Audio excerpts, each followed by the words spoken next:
Welcome to Unsung Heroes with Johnny, Daniel, James, and Sam.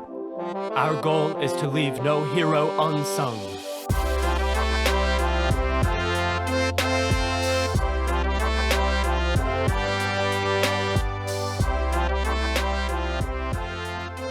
Welcome to the Unsung Heroes podcast. I'm Johnny, and I'm joined here with a few of my friends. We have James. Hello, everyone. We have Samuel. Hello. And as always, we have Daniel. Selamat Sazba. Bringing out the Kazakh. Jaksa. Wait, hold on. Is that an indication that this person will be a Kazakh person today? Yeah, hold on. I didn't realize the precedent that I had set. Yeah. You kind of set us up. Yeah, no, it's not a Kazakh person. Okay, yeah. I'm really sorry. No. So today we have Daniel here presenting for us a person named Menelik II. Yes. And I have no idea who this is. That's why I was kind of asking. So Daniel, why don't you give us a teaser? This guy that I will be sharing with you today is called Menelik II, and he is actually one of the emperors of Ethiopia. Oh, Wow. Yes, I wanted to share about the kingdom of Ethiopia because it's fascinating to me that this kingdom existed in Africa and, near the Middle East when every single nation around them were pretty much becoming Muslim as, the Arabs and the Ottoman Empire were spreading. They pretty much were always Christian. Yeah. Wow. So, Interesting. Clearly these guys were doing something right to keep themselves, in their own religion. And this is not a religious episode. It's more about like keeping from being conquered by somebody else. Exactly. Yeah. Like I was reading through some of the different emperors, and it's just so interesting seeing how a lot of the nations around Ethiopia would get aid from the Ottoman Empire or, other dynasties or whatnot nearby. And, these guys never did. And they had to actually later on get in contact with European nations and ask help from them to combat the people around them because they were the only Christians around. So and it's just really interesting to see that. Mm-hmm. But Menelik II, he's a pretty cool guy, and he's actually comes in towards the end of the Ethiopian Empire. He was born in 1844, and he lived into the 1900s. So and the Ethiopian Empire went through pretty much 1975 when the monarchy was abolished, which is very recent, actually. That's super recent. Yeah, Wow, and man. so when they first started, they started really, really strongly, and it seemed like pretty much, I think they started in about the 1200s, and going into, honestly, the 1800s, it just kind of was rocky throughout. And there were a lot of like nobles that had their own lands, and it was kind of a centralized kingdom and ups and downs. So Menelik II came in, and he started reigning in 1889, and he really transformed a lot of things for the kingdom of Ethiopia, and he's seen as one of the strongest and the best kings and one of the best emperors that they had.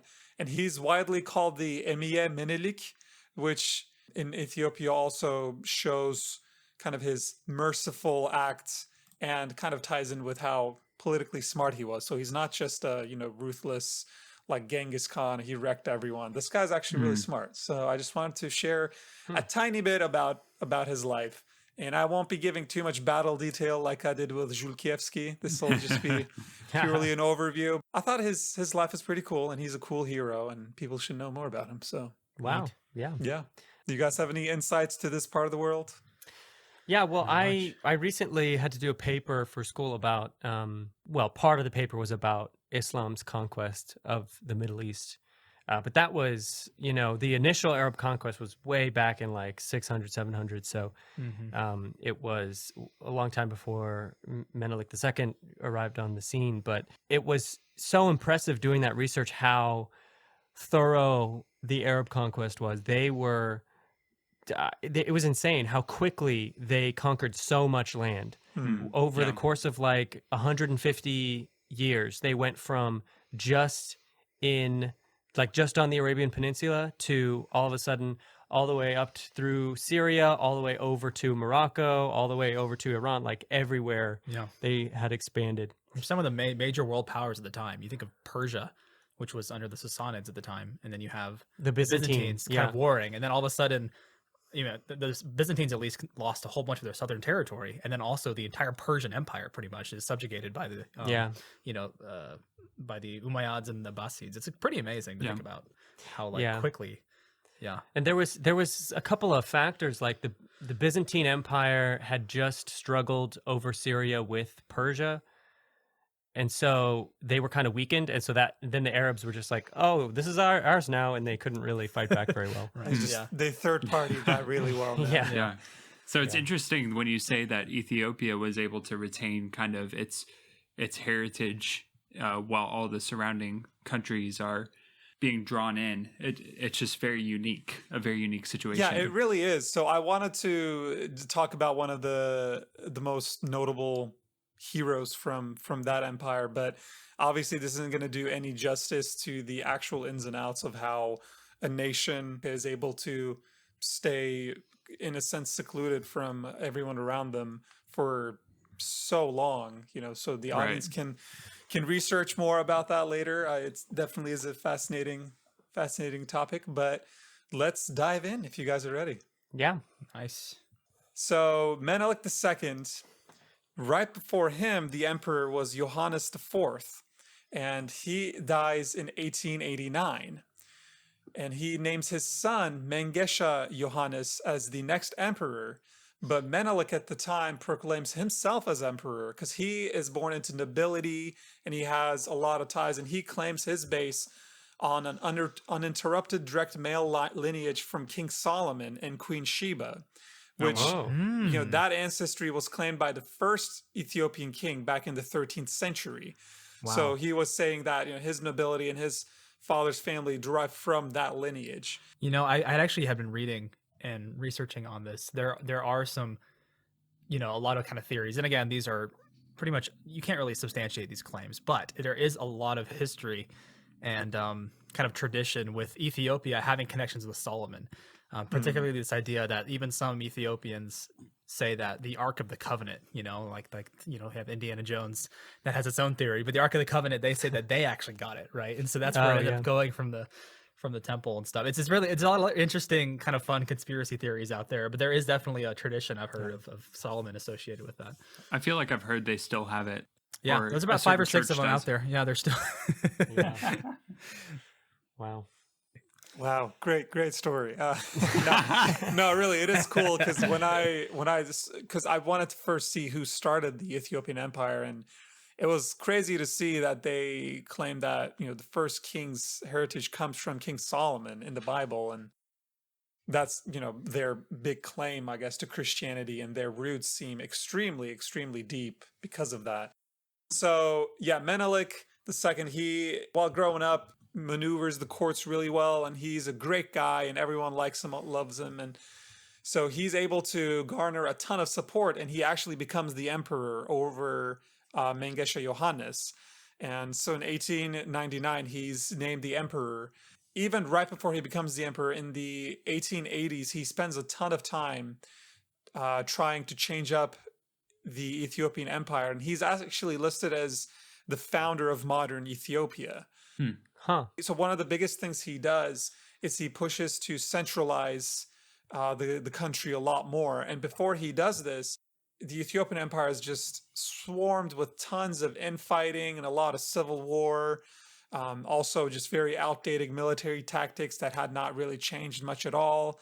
And there were reports of widespread atrocities against civilians, a lot of mass killings, a ton of slavery. The infrastructure was really bad. And warfare in the area, it's listed as well as kind of involves a lot of territory wars, gaining control over trade routes, and kind of securing trophies to prove masculinity, which it's a different culture, so to them this was just how the way they did it. So Menelik II was pushing to not only change infrastructure in a way of the culture and the way that things are done, but also literally in adding railroads and better roads and safer passage for trade routes. So yeah, he really had his work cut out for him, for sure did. Wow. So he starts out by uniting the northern territories, and the way that he unites these territories is he pretty much goes to like the landowners and the nobles and the chiefs in charge of these areas, and he pretty much says, "Hey man, you like me, right?" And they're like, "Yeah." They're like, "We're all Ethiopian." "Yeah." "All right, let's join up." They're like, "Okay." Wow. Wow. Diplomacy 100. And it's pretty remarkable because it seems like it works pretty well. Like there doesn't seem to be too much of a opposition against him. It's like, gee, why didn't we think of this before? I don't know. Yeah, they're like, "What did we do just- before?" Team It's up. like, who made you king? I didn't vote for you. So, and during this time in 1888 through 1892, so right around the time he becomes emperor, there's a great famine caused by rinderpest, which is an infectious viral cattle disease that wipes out majority of the nation's livestock, and it actually kills over 90% of the cattle in Ethiopia. Man, Oh my Wow. gosh. And as a result, because it destroys their livestock, it kills a third of the empire's population. Wow. So you can imagine it's not a good time for them. And right crazy. around then, in 1889, there's a lot of aggression with Italians because Italy has Eritrea, which is just north of Ethiopia, which used to be a part of the Ethiopian Empire. And this is following all the European colonization all across the globe. So Italy's kind of jumping in on it and wanting some peace for themselves. And it's listed actually that right around this time, the European powers are pretty much completely carved out Africa to each other. Yeah. But Ethiopia is one of the only places that actually survives colonization. It isn't colonized. Right? Yeah, it stays independent. And so actually this is pretty crucial in it staying independent. So what happens is Menelik actually agrees to sign a treaty with the Italians to end some land disputes, to settle the border differences between their, the Eritrea area with Italians and the rest of Ethiopia. However, unbeknownst to him, there were two versions of the treaty. One was an Italian and one was an Amharic. This is like the Japanese and the Koreans all over again. Right. They need like a messenger. Yeah, the messengers. Yeah, and it's so funny because the Italian version is apparently much different from the treaty they give him. And this is their way of hoping to trick him into swearing allegiance to Italy, pretty much. Oh my gosh. Jeez. Wait. So wait, let me see if I get this straight. They're sending him like a contract? It's a treaty. A treaty. that Okay, they're so hoping he will sign because the way he's seeing it, it's just like, ending some land disputes, establishing a border. But they have another copy that's in Italian that actually says, no, the treaty's actually him pretty much swearing allegiance, like Ethiopia swearing allegiance to Italy. okay, So it has little stipulations, really so they small didn't- words at the bottom. You're going to become one of us. Yeah, they had someone come and be like, side effects may include allegiance to Italy. And allegiance. here's another reason why you shouldn't put your treaty through Google Translate. Yeah, pretty Right? much. Read the terms and services. So it's basically they're not translating it completely. Is that pretty much Yeah. they're like just putting in the bits about having the land disputes, but Yeah. they don't tell them that they're actually signing away Exactly. their allegiance. Wow. Yeah, so they somehow find out about this. So he rejects the treaty, and the Italians actually go to a noble in Ethiopia, a fairly powerful noble called Ras Mengesha, and they try to create civil war to kind of say, hey, we'll support you against Menelik II. But to show you how Menelik's already established such a good foundation of unity, this guy they approach, Mengesha, he realizes that Ethiopia's independence would be at stake. So he refuses to be a puppet for the Italians. Wow, dude. It felt so good that he did that. What a heroic move. What a loyal patriot. He's like I know, Yeah. right? Yeah, I just watched the Netflix The King, where they, well, anyway, if you haven't seen it, it means nothing, so we won't go that way. But just kind of in movies, you expect like, oh, if you won't help us, we'll find a noble, we'll find a crack. Yeah, And it yeah. always works. So it felt so good that it didn't work. He seems to Nice. be the exception of history in a lot of ways. he's like the Samwise Gamgee of Yeah. Ethiopia. It's an He's odd like, comparison, you but I may get not it. be I able can to get carry it. this treaty, but I can carry you. What a guy, man. Nice. So he refuses, and then Italy, at this point, decides to wage war on Ethiopia, realizing that they can't trick these guys into anything. They have to straight up fight them. Dang, Italy, chill out, man. Like, No. Again, this is all listed online research, so I'm pretty sure this is all true. The internet No, I'm told just me kidding. so. Take it with a grain of salt. No, but so historians depict it as Italy actually really looks down on Ethiopia as barbarians. So they're really undermining them at this point. They're trying to like trick them, and then they just like wage war. yeah, like why don't they just Yeah. initially say Not like, cool. "Hey, we just want to take your land." So, like, why try with all Why? the Why you gotta subterfuge, trick know? me with this Yeah. treaty, dude? Why you gotta do this? So many Eritreans revolt since Eritrea is under Italy and Italy is waging war, but they're not successful. Though many are able to flee to Ethiopia and join with the Ethiopians to fight versus the Italians. And at this point, Menelik in 1895 orders all the Ethiopian nobility to call their banners and raise their feudal hosts. And he says, quote, "An enemy has come across the sea. He has broken through our frontiers in order to destroy our fatherland and our faith. I allowed him to seize my possessions, and I entered upon lengthy negotiations with him in hopes of obtaining justice without bloodshed. But the enemy refuses to listen.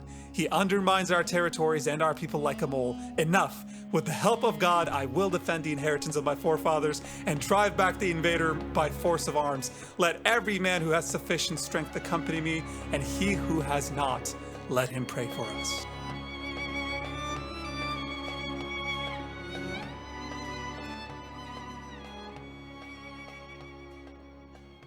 Freedom! Wow.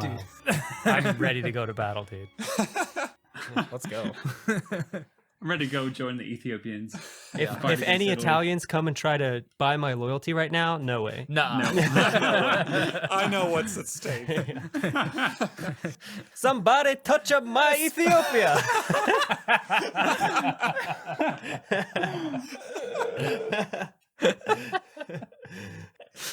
That's really We good. gotta keep that in there. Like, I really want to put that in, but I just don't know if people understand. So remember, I said the Italians were seeing the Ethiopians are barbaric, and they're just thinking of them as a poor African nation that think that their men are no match for their white troops. But they don't realize that the Ethiopians are actually better armed, and they had thousands of modern French rifles and a lot of artillery guns, which actually outperformed the Italian rifles and artillery. Oh. So Wow. they really underestimated these guys. And probably the biggest thing they underestimated was the amount of men they could gather to fight. Yeah. So in the beginning of the war, Menelik leads his army versus forces that are led by Major Toselli. And so the Ethiopians in the battle, they break the Italian flank that's comprised of mostly of Eritreans. So this is the left flank of the Italians. And once they do that, Toselli sends his Italian infantry who stop the Ethiopian advance. And Toselli thinks this means that he's won, but the Ethiopians actually attack his other flank, so the Italians have to retreat because they lose the battle. And while they retreat, Menelik had his best general, Ras Alula, set an ambush. So they just really lay it onto these guys who are escaping, and they suffer heavy casualties. So it starts off really badly for the Italians. Looks like it's Yeah. Ethiopia's turn to be tricky. that's right. So then they sieged the Italians, who took a fort inside of Ethiopia, Fort Mekele, and the Italians surrendered within 12 days. And this is remarkable. He allows the surrendered Italians to surrender their arms and go free, just walk away from this all. Wow. And he says that he did this to give proof of his Christian faith, and that his quarrels were against the Italian government, not the ordinary soldier who's, enlisted to fight in something they don't really care about. Dude, Wow. this guy, That's respect. Mad respect, bro. I have to say, this Yes. guy sounds like one of the most charming people I've ever heard of. He gives amazing Right? speeches, that's for Yeah. sure. He gives great speeches. He's like uniting all the people just because he's cool. His charisma. Yeah. By the power of his charisma. I have no quarrel with the everyday Italian. You know, I feel like if I were an Italian soldier, I'd be tempted to go join the Ethiopians now. After doing that, like seeing how he treats his people, I'd be tempted Right. to join sides. Right. Well, I guess they don't want to actually let go of their homes and families. They rather return to Italy. But a bunch of guys right back home, like, honey, I miss you and the kids, but you got to see how charismatic this guy is. This guy's so He just has so charismatic. much charm. Just wait till you hear why he's more amazing. Because what he did here might not just have been him being really nice. It also might have been psychological warfare. Oh. Because it's noted that he had heard from French and Russian diplomats previously that the war and the Italian prime minister, who's named Crispy, which I thought was a beautiful name, but he hears from the French and Russian diplomats that the war and the Italian prime minister himself are actually pretty unpopular in Italy. And that Crispy's, it's just such a funny name to say, that one of the main points of Crispy's propaganda against Ethiopia is that they treat their prisoners of wars horribly, and like all these horror stories. This was the most efficient way of rebutting the propaganda. Wow. Nice. Just let all the prisoners go. Smart. This guy's playing 4D chess here. And it's also like establishing his dominance, right? Like I get to command if you go free or not. You have to kind of, you have to give in to my mercy if you want to survive. It's kind of a Well, and move as well. as he said, like he's showing his like Christian virtue, right? So the Italian people, a lot of Europe was Christian at this time, and so they would have looked on that and been like, why are we Little slap in the face. Yeah, kind of a slap in the face, like use your religion against you. Which, it does seem funny that the only Christian nation is also trying to be colonized, which shows that they're just acting extremely selfishly and all for gain and money. So It's crazy, man. Yeah. it is really sad. Really So then the prime minister of Italy, Crispy. I love how you have to always clarify his name. You know that guy, Crispy? Yeah, I know that guy. He sounds like he should start a cereal company. Yeah. Like a breakfast cereal company. Well, he's so mad at this point, he's just burnt to a crisp. Actually. Sorry, that was really bad. But I would eat some like Prime Minister Crispy-O's or something. Oh man, they wasted all that time on propaganda. They could have marketed a cereal brand. So Crispy is super mad, and he sends another over like 100,000 men to the Horn of Africa. Jeez. But ultimately, the Italian forces are defeated in the Battle of Adwa, which is near the border of Eritrea. So this is a decisive battle, and I won't go into any of the details to bore our audience. If you want to hear about war, go to our Żółkiewski episode. That one was pretty cool. But yeah, so the Ethiopians crush the Italians. And like I said, the area they fight in is Adwa, which is right below the border of Eritrea. So after they win, Menelik could have easily marched into Eritrea and annexed it for himself. But he didn't. What he did was he sought peace instead. Oh. So he fights for the peace that the Italians had like revoked through, the schemes and the weird treaties several years before. Huh. And so instead of taking over, he just signs a treaty, and it's the Treaty of Addis Ababa, which is the capital of Ethiopia. So that's where it's signed. But he didn't put anything at the bottom, like, if you sign this, you agree to be my subjects. And all. The disclaimer. So that's why Italy actually belongs to Ethiopia. No. Got him. Agreed to the terms and conditions. No, but they signed this treaty, and Italy is at this point forced to recognize the absolute independence of Ethiopia.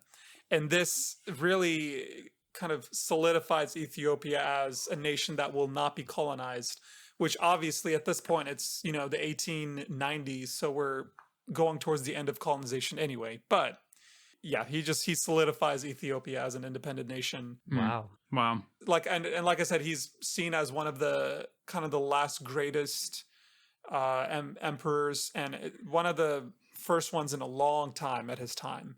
Wow. And then he further increases technological progress in Ethiopia, aids with more centralization, and actually continues to push for the abolition of slavery. But again, slavery as an institution is just way too kind of deep in the culture, so he's not able to fully do that. And then in 1909, he suffers a stroke, and he feels so weak that he actually isn't himself. Again, it's listed. And he actually has to resign. And so the empire is given to someone else. And Wow. yeah, he's just kind of kept alive and kind of, a shadow of his former self. Wow. Wow. Yeah. So there's not much else recorded about him until his death in 1913. So those 4 years just seem like 4 years of weakness and not doing much really. But So would the throne have gone to his his children or something, or how does that work?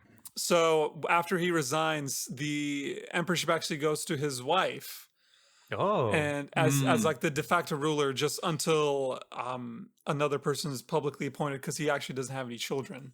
Oh, so like another noble would have been. Yeah, another noble's elected for it. Okay. Wow. He sounds like, honestly, a super cool ruler, just the fact that he could unite everybody so unanimously, keep their loyalty.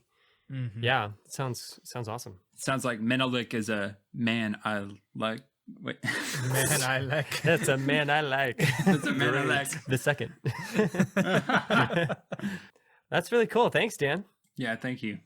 Yeah, so he reigned 1889 to 1913. Wow. Well, actually not 13, technically. Technically 1909. 1909. Yeah. Yeah. Wow, that's really cool though. That's really awesome, especially to hear about, a nation like that and an empire that I don't actually know very much about at all. No. Super cool to hear. I mean, I knew that Ethiopia held out from being colonized, and I knew that they were like one of the only countries to do that in Africa, but I didn't know any of these details about that. So that's really cool. Yeah, that is really cool. So, clearly they did face a lot of adversities. It just wasn't that they got lucky and like people left them alone, and they did remarkably well. And Menelik was one of the remarkable heroes. So Yeah. Yeah. Well, he deserves recognition. And James is grabbing his guitar right now so we can sing about him. All right. So, if you're new to the podcast, which I don't know how many people might be, but we are going to sing about Menelik now because he, as an unsung hero, needs to be sung about so that he could be a sung hero. Hey, did we reach some milestone recently about like number 25 in Switzerland? Oh, it's no, like no, yeah. 107. We gotta celebrate this, 25. guys. I'm just saying. We want to thank all of our listeners in Switzerland, especially. We ranked number 107th in the history category in Switzerland. Man. In the month of February. In the month of February. That's Can right. we just dedicate our next song to those guys in Switzerland? To all 5 of them. This is Yeah. for you guys. I don't know. Yeah. Our Swiss audience, you're the ones who are carrying this podcast. Really? Thank you. And now we're going to sing a song about Menelik II. James, you've written a couple of lines here. Yeah, I don't know what this is gonna be, but we'll have to find out. Okay. All right, so Johnny, hit the chair, and let's try to make like a little beat off Okay. it. Right. Here. Coming down the line from Solomon, Hey. gonna take that throne like Superman. Hey. Bring his country to the modern age. Hey. Italy tried to trick him, but he's a sage. Hey. Rallied his troops against the enemy. Underestimate the power of their hegemony. Fight to push them back, make them bend the knee. His mercy on display, he let them go free. They're never gonna be a part of Italy. Wow. All right. Bravo. There we go. Beautiful. That was great, guys. Thank you. Any other thoughts, guys? Just Samuel goes, Just Samuel going. that's my thought. Just end it right there. Well, I, for one, would love to learn more about Ethiopia. I think I am inspired now and want to learn more about their history. I mean, they have obviously a long heritage and seems like some really cool figures in it. So that's what I'm going to do probably. Yeah. It's true. Yeah. I mean, they've been around for so long as an empire, You're right. have a lot of history. Well, Crispy, what a name. I know, right? Another takeaway from this podcast, of course. All right. And with that, we are going to go ahead and sign off. We will see you guys on the next one. See you, everybody. Bye-bye. Bye.